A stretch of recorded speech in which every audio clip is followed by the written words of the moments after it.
नमस्कार दर्शकों, आप देख रहे हैं आरकेडी न्यूज। आज की तारीख है 31 जनवरी 2026, दिन शनिवार। आइए जानते हैं देश प्रदेश से जुड़ी 25 बड़ी खबरें और शुरू करते हैं आज के मौसम से। खबर आ रही है, उत्तर भारत में कड़ाके की ठंड के बीच एक नया पश्चिमी विक्षोभ सक्रिय हो गया है, जिससे पहाड़ी राज्यों में भारी बर्फबारी और दिल्ली एनसीआर समेत मैदानी इलाकों में बारिश का दौर शुरू होने वाला है। आईएमडी के अनुसार नया पश्चिमी विक्षोभ उत्तर पश्चिम भारत को प्रभावित करेगा। 31 जनवरी से 3 फरवरी तक जम्मू कश्मीर, लद्दाख, हिमाचल और उत्तराखंड में बर्फबारी होगी। 1 फरवरी को तेज हवाओं और कुछ जगह भारी बर्फबारी या बारिश की संभावना है। उत्तर प्रदेश में नए विक्षोभ से 3 फरवरी तक तेज हवाओं के साथ बारिश होने के आसार दिख रहे हैं।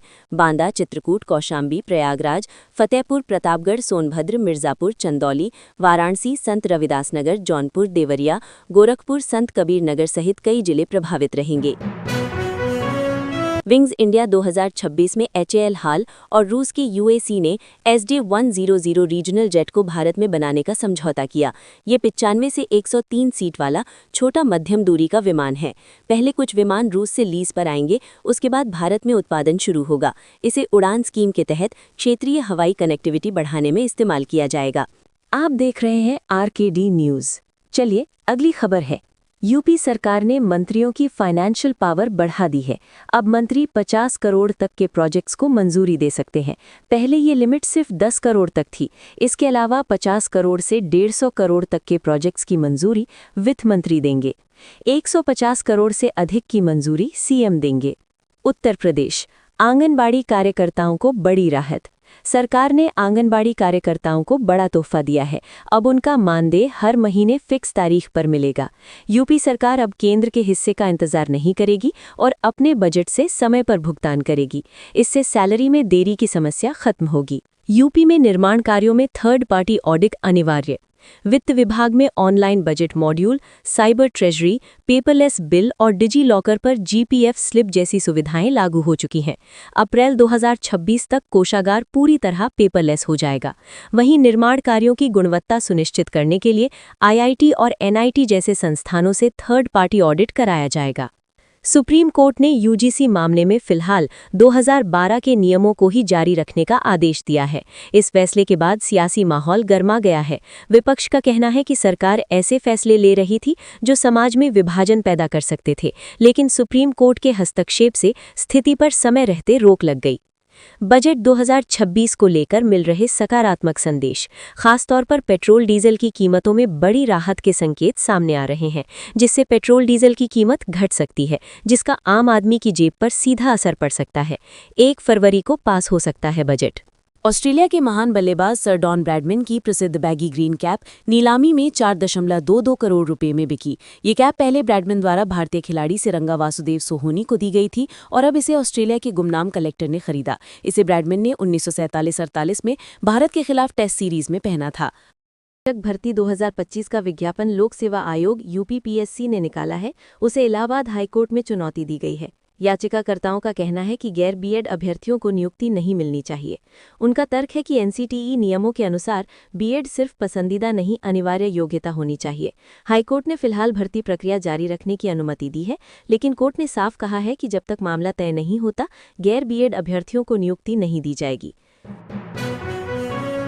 18 जनवरी को प्रधानमंत्री नरेंद्र मोदी ने असम राज्य काजीरंगा उद्यान में एलिवेटेड कॉरिडोर प्रोजेक्ट की आधारशिला रखी। आपको बता दें, काजीरंगा नेशनल पार्क असम राज्य में है। ये दुनिया में एक सींग वाले गैंडे के लिए सबसे ज्यादा प्रसिद्ध है। ये यूनेस्को विश्व धरोहर स्थल भी है। यहाँ हाथी, बाघ, भैंसा, हिरन जैसी कई दुर्लभ प्रजातियां पाई जाती हैं। स्वास्थ्य सेवाओं में तकनीकी नवाचार को बढ़ावा देने के लिए डॉक्टर एपीजे अब्दुल कलाम तकनीकी विश्वविद्यालय और बीआरडी मेडिकल कॉलेज गोरखपुर के बीच समझौता हुआ। इसके तहत तकनीकी शोध और नैदानिक विशेषज्ञता के समन्वय से पब्लिक हेल्थ सिस्टम को अधिक प्रभावी बनाया जाएगा। एमओयू पर दोनों संस्थानों के वरिष्ठ अधिकारियों ने हस्ताक्षर किए। प्रधानमंत्री किसान सम्मान निधि योजना के तहत कई किसानों पर किश्त रुकने का खतरा मंडरा रहा है। कृषि विभाग ने स्पष्ट किया है कि बिना ई-केवाईसी किसी भी किसान का डेटा भुगतान के लिए मान्य नहीं होगा। ई-केवाईसी पूरी न होने पर पीएम किसान सम्मान निधि की किश्त रोक दी जाएगी। विभाग का कहना है कि फार्मर आईडी न बनने की स्थिति में भी भुगतान नहीं किया जाएगा, इसलिए नजदीकी सीएससी सेंटर या अन्य माध्यम से अपनी ई-केवाईसी करवाएं। यूपीपीसीएल ने लॉन्च किया न्यू ऐप जिससे विद्युत संबंधी मामलों में किसी भी परेशानी को लेकर अब आसानी होगी। यूपीपीसीएल स्मार्ट ऐप से मिनटों में बिल चेक और ऑनलाइन पेमेंट की सुविधा मिलती है। बिजली कटौती या खराबी की शिकायत अब दफ्तर गए बिना ऐप से होगी दर्ज। स्मार्ट मीटर वालों को रियल टाइम खपत और बैलेंस अलर्ट भी मिलेगा।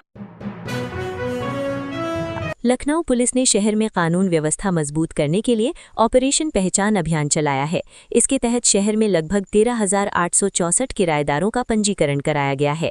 मकान मालिकों को किराएदारों का सत्यापन अनिवार्य रूप से लखनऊ पुलिस की वेबसाइट या यूपी कॉप ऐप पर कराना होगा।